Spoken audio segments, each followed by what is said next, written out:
Oke, Assalamualaikum warahmatullahi wabarakatuh. Waalaikumsalam warahmatullahi wabarakatuh. Selamat pagi, salam dari MSC Law Firm. Pagi ini kami sedang berada di kota Jakarta. Kami menginap di salah satu hotel yang berada di Jakarta Selatan, Jakarta Timur. Pagi ini kami lagi ngopi sambil mendiskusikan persoalan-persoalan fidusia, terutama yang berhubungan dengan kepentingan masyarakat. Di samping kiri saya ini telah hadir Mas Ri Said, founder MSC Law Firm yang berkedudukan di Provinsi Sulawesi Tenggara. Kantornya berada di Kota Kendari. Beliau ini sering Selamat pagi. juga menjadi lawyer perusahaan, finance, bank, sering juga menjadi lawyer masyarakat. Jadi agenda pada pagi hari ini coba kita diskusi tentang seputaran fidusia. Beliau ini akan memberikan pengalaman praktik dalam pendampingan masyarakat, juga akan memberikan tips-tips jika masyarakat yang berhadapan dengan perusahaan, begitu juga perusahaan yang berhadapan dengan masyarakat terkait seputaran fidusia. Baik Pak Masri, sekarang menunjukkan pukul 9.18 ya. Ya, 8.18. Mungkin bisa diberikan Pak, sedikit mengenai jika masyarakat berhadapan dengan sebuah leasing, jika kendaraannya ditarik, kira-kira hal-hal apa yang harus diketahui oleh masyarakat, terkhusus nasabah yang memiliki kredit di pembiayaan yang ada di Kota Kendari. Mungkin bisa langsung Pak diberikan kira-kira apa yang harus dilakukan oleh masyarakat ketika yang menunggak lantas didatangi oleh debt collector.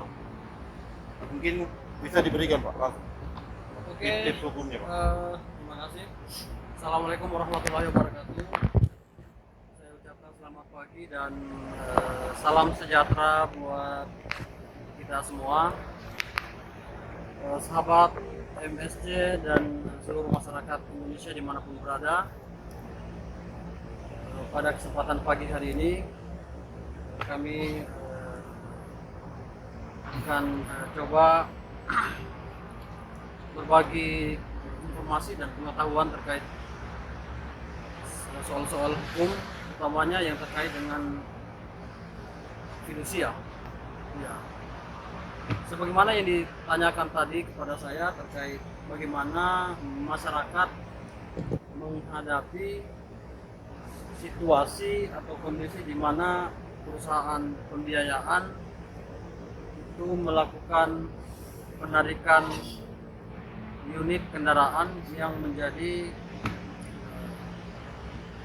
objek perjanjian pembiayaan. Baik, untuk terkait unit yang akan dilakukan penarikan oleh baik oleh perusahaan fidusia maupun melalui kuasanya, misalnya oleh debt collector ya, misalnya dikuasakan kepada debt collector untuk melakukan penarikan. Jadi yang pertama yang harus kita pahami bahwa terkait dengan penarikan objek jaminan dalam hal pembiayaan ini, perjanjian pembiayaan, terkait prosedur penarikannya harus bisa dipastikan dulu. Ya, yang pertama debitur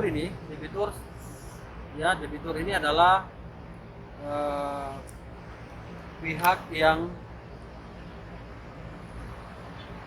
memberi jaminan fidusia. Ya, kalau misalnya objek ini terdaftar sebagai objek jaminan fidusia, nah itu yang harus dipastikan dulu apakah perjanjian pembiayaannya ini sudah mengalami masalah atau dalam artian bahwa sudah terjadi wan prestasi ya antara kreditur dan debitur. Jadi yang wan prestasi di sini adalah debitur, ya, debitur. Atau yang sebagai pihak yang menguasai kendaraan. Jadi yang harus dipenuhi dulu adalah kondisinya mesti terjadi wan prestasi dulu. Itu syarat yang harus dipahami untuk bisa dilakukan penarikan. Tidak ujuk-ujuk langsung tanpa alasan, tanpa dasar itu langsung dilakukan penarikan. Mesti ada kondisi di mana debitur ini sudah wan prestasi. Nah, terkait kondisi ini tidak ditentukan secara sepihak oleh kreditur ya, tidak ditentukan sepihak oleh perusahaan pembiayaan atau finance. Tetapi harus ada kesepakatan antara kedua belah pihak, antara kreditur dan debitur atau antara pemberi jaminan fidusia dan penerima jaminan fidusia. Harus ada kesepakatan dulu terkait dengan cedera janjinya. Kapan dapat dinyatakan bahwa debitur itu sudah cedera janji atau wan prestasi. Nah, itu yang penting. Kemudian yang kedua, mesti ada kesukarelaan dari dari debiturnya sendiri untuk menyerahkan objek. Nah, itu baru bisa dilakukan penarikan. Jadi persyaratan ini adalah yang dikehendaki sesuai dengan putusan MK tahun 2019 yang terkait dengan hasil pengujian undang-undang nomor 40 tahun 99 tentang jaminan fidusia. Jadi hasil pengujian atau judicial review undang-undang jaminan fidusia ini oleh MK kemudian menafsirkan bahwa ketentuan pasal yang diuji di MK itu bertentangan dengan Undang-Undang Dasar 1945 sepanjang itu dimaknai bahwa yang dimaksud dengan kekuatan eksekutorial dari sertifikat jaminan fidusia itu harus dimaknai bahwa telah ada kesepakatan antara baik kreditur maupun debitur itu tentang cedera janjinya atau wan prestasinya. Jadi mesti disepakati dulu di antara kreditur dan debitur. Kedua, masalah yang kedua itu harus secara sukarela. Debitur itu harus secara sukarela menyerahkan objeknya, menyerahkan unit kendaraan yang menjadi jaminan. Jadi dua hal ini harus dipenuhi dulu sesuai dengan putusan maksud dari putusan MK tahun 2019 yang merupakan hasil pengujian undang-undang jaminan fidusia. Ini harus terpenuhi dulu. Nah, kalau kedua syarat ini tidak terpenuhi, maka untuk melakukan penarikan oleh perusahaan pembiayaan untuk melakukan penarikan objek atau melakukan penarikan unit ini harus melalui mekanisme dan prosedur eksekusi sebagaimana dengan eksekusi terhadap jaminan kebendaan yang lain. Jadi prosedurnya harus ke pengadilan dulu. Jadi nanti pengadilan yang melaksanakan eksekusi itu. Bukan dilakukan secara sendiri berdasarkan sifat eksekutorial dari sertifikat jaminan fidusia itu. Baik. Sementara itu. Terima kasih Pak Materi atas penjelasan awalnya. Ini sangat menarik kawan-kawan. Ini coba kita masuk membahas. Kita akan coba mengajukan pertanyaan ke Pak Materi. Saya sendiri akan mengajukan pertanyaan. Ini kan terkadang di lapangan nasabah ini atau debitur ini kesulitan untuk mengidentifikasi apakah yang melakukan penarikan ini apakah memang benar-benar merupakan perwakilan dari perusahaan ataukah memang orang lain yang sengaja mengatasnamakan perusahaan. Nah ini saya kira perlu diwaspadai oleh nasabah. Mungkin kira-kira hal-hal apa yang harus dilakukan oleh nasabah ketika ada mengatasnamakan penarikan dari perusahaan. Kira-kira secara hukum apa-apa yang harus, tindakan apa yang harus dilakukan oleh nasabah, semacam bentuk pertanyaan kepada debt collector atau orang yang mengatasnamakan perusahaan untuk menagih atau menarik kendaraan agar nasabah mendapat perlindungan hukum, karena yang dikhawatirkan sebenarnya jangan sampai masyarakat menyerahkan unitnya bukan kepada pihak atau temannya berkontrak begitu, Pak Masri. Mungkin itu Pak Masri yang bisa dijelaskan kepada masyarakat secara detail, Pak Masri. Baik ya. Jadi memang ini yang sering dihadapi oleh masyarakat, di mana dan sering kita saksikan juga di banyak pemberitaan terjadi penarikan unit secara paksa oleh pihak-pihak tertentu yang mungkin saja bukan secara resmi ya, bukan dari perusahaan pembiayaan, tetapi yang pasti sebagai edukasi ya kepada masyarakat, jika ada keadaan atau peristiwa penarikan paksa, ada oknum misalnya, ada oknum yang mencoba melakukan upaya penarikan unit, nah sebagai masyarakat yang sedang menguasai suatu kendaraan yang diperoleh itu melalui kredit pembiayaan, tentu kita harus hati-hati ya, karena yang perlu kita waspadai adalah jangan sampai oknum yang melakukan upaya penarikan ini adalah oknum-oknum yang tidak resmi, artinya bukan dari pihak pembiayaan. Kan bisa saja di jalan ada oknum-oknum yang melakukan upaya untuk merampas kendaraan yang sedang digunakan oleh pengguna kendaraan itu. Jadi yang perlu jadi perhatian adalah pada saat ketika ada oknum yang mencoba melakukan penarikan, melakukan upaya ambil paksa unit kendaraan dari tangan yang sedang menguasai atau menguasai kendaraan itu, pertama yang harus dilakukan adalah pastikan bahwa pihak yang akan melakukan penarikan itu adalah pihak yang resmi. Bagaimana untuk mengidentifikasinya, untuk mengetahui? Tanyakan kepada orang yang menahan Anda atau mencoba untuk melakukan penarikan unit yang sedang Anda bawa atau sedang Anda kuasai. Tanyakan kepada dia apakah ada surat kuasanya. Tanya dulu dari pihak mana gitu, dari pihak mana. Kalau dia debt collector, tentu mesti ada surat tugas ya yang bisa diperlihatkan kepada Anda. Minta surat tugasnya dari perusahaan debt collector mana dia gitu ya. Fidusia juga mungkin ya, Pak. tanyakan, itu yang paling pertama, tanyakan dulu apakah karena jangan sampai oknum ini oknum yang bukan dari pihak debt collector yang resmi gitu ya, bukan dari pihak debt collector yang resmi.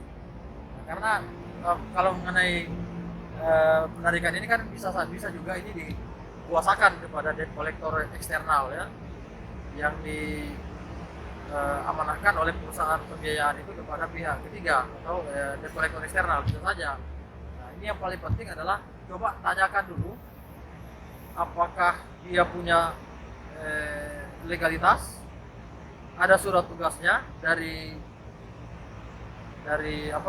leasing, dari perusahaan debt collectornya, perusahaan eksternal tadi. Kemudian apakah ada surat kuasa dari perusahaan pembiayaan, karena harus ditahu dulu ya. Kalau kita menggunakan unit kendaraan yang kita peroleh melalui kredit pembiayaan, tentu kita akan tahu dari mana, dari perusahaan pembiayaan mana kita mendapatkan unit itu, kendaraan itu. Intinya jangan gampang menyerahkan kendaraan begitu, Iya, Pak? jangan gampang menyerahkan kendaraan. Harus kita pastikan dulu. Ya, karena jangan sampai dia menyampaikan misalnya bahwa dia dari dapat kuasa dari pembiayaan tertentu, sementara kita tidak pernah melakukan kredit pembiayaan dengan perusahaan yang disebutkan itu. Itu yang paling penting. Harus ditahu dulu. Dari surat kuasa itu kan akan kelihatan yang memberikan kuasa dia siapa, perusahaan pembiayaan mana, dan penerima kuasa dari perusahaan debt collector yang mana gitu. Harus jelas gitu ya. Selanjutnya yang ketiga adalah tanyakan apakah ada sertifikat jaminan fidusianya, apakah dia terdaftar sebagai objek jaminan fidusia. Nah, ini yang paling penting. Ya, kenapa ini perlu ditanyakan? Karena untuk melakukan penarikan unit, apalagi terkait dengan kredit pembiayaan, dasar untuk melakukan penarikan itu harus ada sertifikat jaminan fidusia. Itu yang paling penting. Kalau tidak ada jaminan fidusia, maka yang berlaku adalah, kalau memang ini adalah perjanjian pembiayaan, maka adalah perjanjian biasa dia. Perjanjian biasa. Sedangkan kalau dia terdaftar sebagai objek jaminan fidusia, maka dia dilindungi oleh undang-undang jaminan fidusia. Gitu ya. Nah, kalau dia tidak terdaftar, berarti nggak boleh perusahaan pembiayaan melakukan penarikan secara sepihak. Nah, prosedur yang benar adalah kalau dia tidak terdaftar sebagai objek jaminan fidusia, maka harus, atau pihak pembiayaan ini atau kreditur harus dia bawa dulu ke pengadilan untuk digugat dulu, minta pengadilan untuk menyatakan bahwa debitur ini telah on prestasi atau ingkar janji. Nah, karena harus dibuktikan dulu ingkar janjinya. Nah, sedangkan kalau sudah terdaftar sebagai objek jaminan fidusia, kan di situ ada sertifikat jaminan fidusia, di mana sertifikat itu dia bersifat eksekutorial, sama kekuatannya dengan putusan pengadilan. Jadi nggak perlu lagi diuji dia, nggak perlu lagi digugat untuk membuktikan bahwa si debitur ini on prestasi, gitu ya. Harus dia ke pengadilan dulu, harus dibawa ke pengadilan dulu, dibuktikan dulu bahwa si debitur ini on prestasi. Nah, baru nanti kalau dia terbukti, nanti pengadilan yang akan melakukan proses eksekusinya. Baik. Tapi kalau misalnya dia ada sertifikat jaminan fidusianya, nah yang saya sampaikan di awal tadi, yang harus syarat yang harus dipenuhi dulu adalah satu adalah harus sudah ada kesepakatan antara kedua belah pihak tentang cedera janjinya, uang prestasinya. Yang kedua, harus secara sukarela debitur untuk menyerahkan objek. Kalau dua prasyarat ini tidak terpenuhi, maka nggak bisa dilakukan penarikan. Baik. Harus melalui prosedur dan mekanisme eksekusi melalui pengadilan negeri. Baik. Gitu ya. Bagaimana kalau ini kan menarik terkait dengan pemaparan tadi dari Pak Masri terkait dengan perjanjian jaminan fidusia yang dibuat oleh kreditur dan debitur dan kreditur. Kalau terjadi sebuah kesepakatan dalam kontrak, itu ditentukan kapan dia cedera janji atau uang prestasi antara debitur dan kreditur. Sudah dicantumkan dalam sebuah kontrak yang berhubungan dengan penjelasan tadi dari Pak Masri, bahwa perjanjian jaminan fidusia itu memiliki kekuasaan eksekutorial. Coba diberikan penjelasan hukum. Apa maksud dari yang pertama, kekuatan eksekutorial dari sebuah perjanjian? Apakah sebuah perusahaan ketika terjadi sebuah prestasi terhadap nasabahnya, apakah bisa langsung menarik kendaraan? Nah, ini ada hubungannya dengan putusan Mahkamah Konstitusi sepanjang nasabah rela menyerahkan itu. Apakah memang eh, bunyi dalam kontrak itu yang juga hubungannya memiliki kekuatan eksekutorial sama dengan putusan pengadilan. Bagaimana penjelasannya itu Pak Mas Ali? Terkait kekuatan eksekutorial dan nasabah yang tidak rela menyerahkan itu. Atau dengan kata lain, upaya hukum yang dapat dilakukan oleh masyarakat. Kalau terkait dengan kekuatan eksekutorial dari sertifikat jaminan fidusia, ini ketentuan soal ini bisa kita lihat di Undang-Undang Nomor 40 Tahun 1999 tentang jaminan fidusia. Jadi yang dimaksud dengan kekuatan eksekutorial ini adalah bahwa kreditur sebagai penerima jaminan fidusia itu dapat melakukan eksekusi sendiri, begitu kekuatannya, dapat melakukan eksekusi sendiri tanpa harus lagi melalui pengadilan. Nah, jadi perusahaan pembiayaan ketika sudah terjadi wan prestasi dapat melakukan penarikan, ya, dapat melakukan eksekusi sendiri dia. Ya. Nah, kenapa sertifikat jaminan fidusia itu memiliki kekuatan eksekutorial?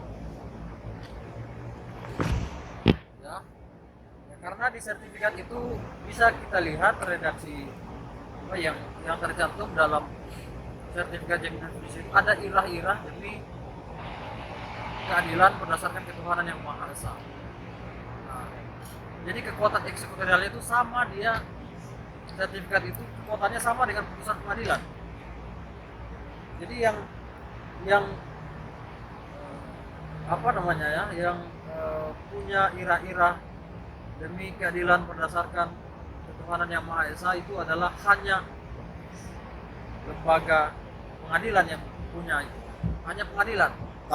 Tapi begini. Sifatnya ini sama dengan putusan pengadilan, nggak perlu lagi kita harus melalui pengadilan yang bisa melakukan eksekusi. Tapi begini, yang menjadi problem sebenarnya Pak Menteri di lapangan, terkadang persoalan eksekutorial itu dihadapkan dengan putusan Mahkamah Konstitusi yang sukarela nasabah menyerahkan objek jaminan fidusia. Itu kira-kira bagaimana itu Mas Ri, memaknai itu? Oke, jadi gini ya, kalau yang sebelum adanya pengujian undang-undang jaminan fidusia di Mahkamah Konstitusi, semua perusahaan pembiayaan itu dengan bebas saja bisa melakukan penarikan unit ketika dalam kondisi sudah mengalami kemacetan, kreditnya udah macet ya. Jadi biasanya kalau sudah dalam kondisi macet sudah dilakukan berikan surat peringatan kepada debiturnya dan tetap tidak bisa melunasi yang menjadi hutang, maka perusahaan pembiayaan biasanya itu akan melakukan penarikan. Nah, tapi pasca putusan MK tahun 2019 itu mengubah semuanya kan. Yang tadinya perusahaan itu bisa melakukan penarikan secara sepihak. Nah, yang diuji oleh MK itu adalah tentang makna atau penafsiran dari kekuatan eksekutorial dari sertifikat jaminan fidusia. Apa yang menurut MK ditafsirkan bahwa kekuatan eksekutorial yang dimaksud di dalam undang-undang jaminan fidusia itu adalah bertentangan dengan Undang-Undang Dasar 1945 sepanjang tidak dimaknai. Jadi ada dua syarat yang saya sebutkan tadi. Jadi baru memiliki kekuatan eksekutorial bisa dilakukan penarikan secara dilakukan penarikan sendiri oleh pihak krediturnya, manakala dua prasyarat ini terpenuhi, gitu ya. Yang pertama itu tentang adanya kesepakatan tentang cedera janji oleh kreditur dan debiturnya. Jadi sebelum, misalnya gini ya, sebelum kontrak pembiayaan atau perjanjian pembiayaan, para pihak ini antara kreditur dan kreditur itu sudah menyepakati bahwa misalnya gini, kapan itu dikatakan telah salah satu pihak telah lawan prestasi. Misalnya ketika angsuran di bulan pertama, bulan kedua atau bulan ketiga itu tidak dilakukan pelunasan angsuran, maka itu dapat dikatakan dia sudah lawan prestasi, nah, gitu kan. Itu dalam kontrak itu harus dicantumkan dalam kontrak, klausul dalam kontrak itu harus ada. Jadi ada kesepakatan tentang cedera janjinya. Itu yang pertama. Yang kedua adalah pihak debitur ini harus secara sukarela menyerahkan objek jaminan fidusianya. Nah, pertanyaannya, bagaimana jika debitur itu tidak mau misalnya, atau tidak sukarela menyerahkan objek? Tidak sukarela. Nah, kalau dia tidak sukarela, salah satu prasyarat tadi itu tidak terpenuhi, sehingga solusinya adalah kreditur itu harus ke pengadilan, bermohon eksekusi ke pengadilan, nanti pengadilan yang laksanakan eksekusi. Gitu. Jadi proses eksekusinya yang tadinya bisa dilakukan sendiri, tapi karena prasyaratnya tidak terpenuhi, ya, jadi perusahaan pembiayaan itu harus menyerahkan ke pengadilan, nanti pengadilan yang eksekusi. Walaupun sebetulnya bagi kalangan atau perusahaan pembiayaan ini tidak efektif, karena mungkin objeknya tidak seberapa, ketimbang ada lagi harus keluar lagi biaya-biaya untuk permohonan eksekusi dan lain sebagainya, itu sedikit menghambat ya. Dan soal waktu juga. Nah, ini tadi berbicara tentang sudah masuk ke upaya-upaya hukum ini yang dibahas oleh Pak Masri. Ini supaya sedikit berimbang, Pak Masri. Tadi ini kan yang kita bahas tentang masyarakat yang ketika ditarik kendaraannya, hal-hal apa yang harus dilakukan. Sekarang kita coba supaya diskusinya berimbang. Ini upaya hukum tadi yang dibahas oleh Pak Masri. Ini jikalau penarikan dilakukan oleh sebuah kreditur kepada debiturnya ketika tidak secara sukarela, ini model kira-kira bisa dijelaskan secara rinci. Model upaya hukum yang dilakukan ini apakah gugatan menyatakan uang prestasi ataukah dia hanya sebatas permohon eksekusi, Pak Mas? Oh ya, oke. Iya. Ini Jadi, khusus di perusahaan dulu, Pak Mas. Jadi gini ya, perjanjian pembiayaan pertama yang saya jelaskan adalah perjanjian pembiayaan itu bisa dilakukan melalui dua cara. Yang pertama hanya melalui perjanjian biasa, perjanjian pembiayaan yang sifatnya biasa, kontrak biasa ya. Kedua, ada perjanjian tambahan. Perjanjian tambahan inilah yang dimaksud dengan perjanjian yang nanti dibuat dalam akta jaminan fidusia. Jadi ada dua perjanjian di sini ya. Perjanjian pertama itu adalah perjanjian biasa, jadi perjanjian pembiayaan, gitu ya. Nah, kalau perjanjian pertama ini hanya perjanjian biasa ini kan kalau ada yang menurut kreditur debitur ini telah lawan prestasi, maka yang harus dilakukan oleh kreditur adalah harus dibuktikan dulu nih buat prestasinya ke pengadilan, gitu ya. Harus dibuktikan dulu ya. Kalau perjanjian biasa, nah kalau dia jaminan fidusia terdaftar sebagai objek jaminan fidusia, maka berarti ada perjanjian tambahan yang sifatnya aksesori, yeah. Kan?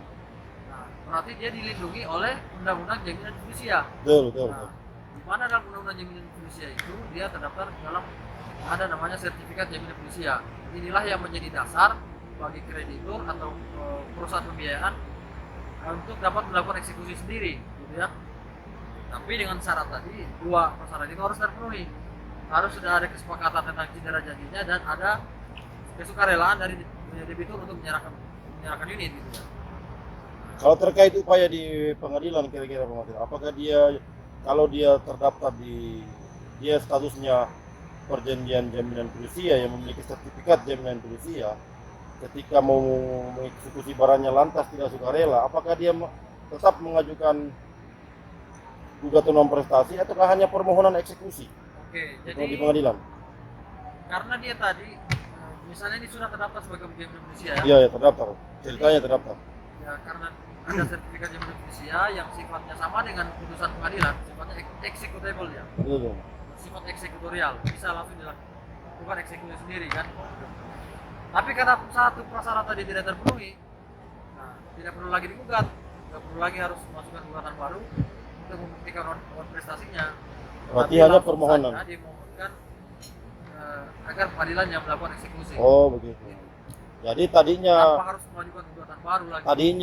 perusahaan diberikan kewenangan untuk mengeksekusi sendiri, namun karena ada satu syarat yang tidak terpenuhi, masyarakat atau debitur tidak sukarela menyerahkan kendaraannya, lantas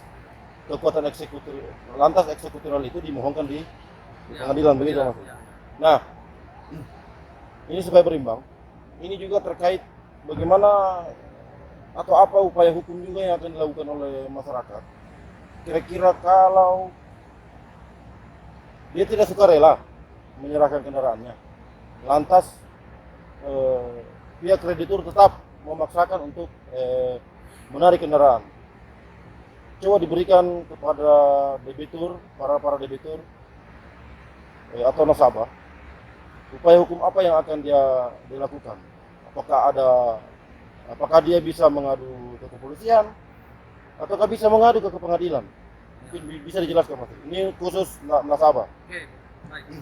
Dalam kondisi nasabahnya atau debitur tadi menolak dan tidak mau secara sukarela menyerahkan unitnya, menyerahkan objek jaminan fidusianya, maka yang dapat dilakukan adalah debitur ini bisa mengajukan gugatan ke pengadilan. Gugatan? Iya. Misalnya jika tetap objek ini ditarik, dilakukan penarikan oleh pihak pembiayaan, debitur bisa mengajukan gugatan ke pengadilan untuk menguji ya keabsahan dari tindakan penarikan tadi, apakah sah atau tidak. Dia bisa dilakukan oleh pihak debitur yang objek atau kendaraannya itu ditarik oleh pembiayaan. Harus diuji dulu apakah tindakan penarikannya itu sah atau tidak. Kalau selain upaya gugatan, Pak, adakah upaya lain untuk mengadu? Ke kepolisian kah? Atau kemana kah? Bagaimana Pak? Oke. Terkait upaya pelaporan ke kepolisian itu kecuali dalam kondisi objek yang unit atau kendaraan yang menjadi objek jaminan pembiayaan itu tidak terdaftar sebagai objek jaminan fidusia. Tidak terdaftar sebagai sehingga tidak dilindungi objek oleh jaminan fidusia. Tidak dilindungi oleh undang-undang jaminan fidusia. Nah, kalau dia tidak terdaftar dan dilakukan penarikan paksa, ya berarti itu kan sama dengan perampasan. Kan berarti ada pidananya di situ. Itu bisa dilaporkan ke polisi. Tapi kalau dia terdaftar sebagai objek jaminan fidusia, maka konteks perjanjian itu termasuk jaminan di dalamnya itu semua tunduk pada undang-undang jaminan fidusia, gitu ya. Sehingga kalau ada pihak yang keberatan, pengujiannya itu ke pengadilan. Ini harus dibuktikan dulu apakah tindakan penarikannya itu melawan hukum atau tidak, sah atau tidak, gitu. Termasuk kalau ada kerugian di situ. Nah kan ini penyerahannya Pak Mas. Nasabah ini tidak sukarela menyerahkan, tapi dia ditarik paksa. Nah di putusan Mahkamah Konstitusi seperti yang saudara jelaskan tadi bahwa harus sepanjang ada sukarela, sepanjang penyerahannya secara sukarela, itu yang coba harus kita diskusikan. Nah kalau dia tidak sukarela, apakah bisa dikategorikan dia sebagai tindak pidana perampasan? Tindak pidana perampasan, Pak Masri. Kalau dia tidak sukarela menyerahkan. Oh, Nah. jadi gini, kalau pertanyaannya seperti itu,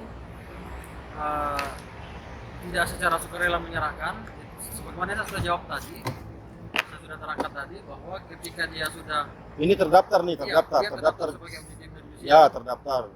Tapi dia tidak sukarela menyerahkan kendaraannya. Ya. Ditarik paksa kalau bahasa saya. Apakah itu masuk kategori tindak pidana poinnya perampasan? adalah, sepanjang yang melakukan penarikan itu adalah perusahaan pembiayaan, di mana mereka terikat kontrak antara perusahaan pembiayaan dengan debiturnya, sepanjang dia terdaftar sebagai jaminan fidusia, maka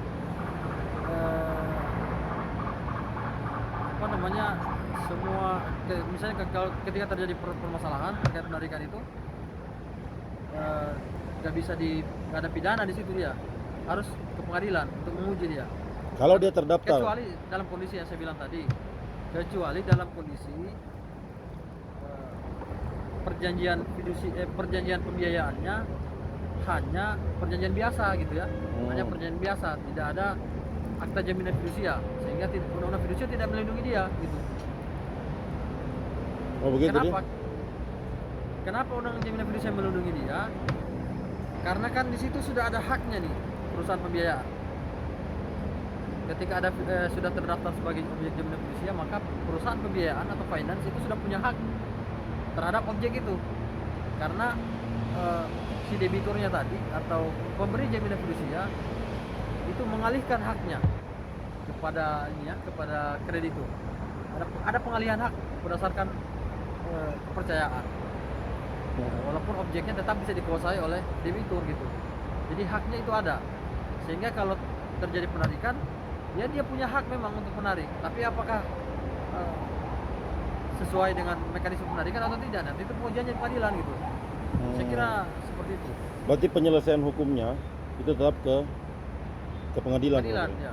Bukan dengan cara. Jadi kalau ada yang bawa ke ranah proses pidana, saya kira itu tidak tepat. Tidak tepat. Kalau dia terdaftar di kalau dia statusnya perjanjian fidusia. Ya. Gitu. Saya kira ini sangat bermanfaat bagi kita semua. Mungkin ini akan diupload di channel MSC Lovin di YouTube. Mungkin kalau ada pertanyaan atau diskusi, mau membangun diskusi bersama, bisa di kolom-kolom komentar. Sifatnya yang membangun, sepanjang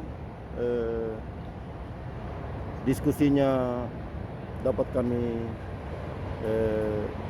tanggapi.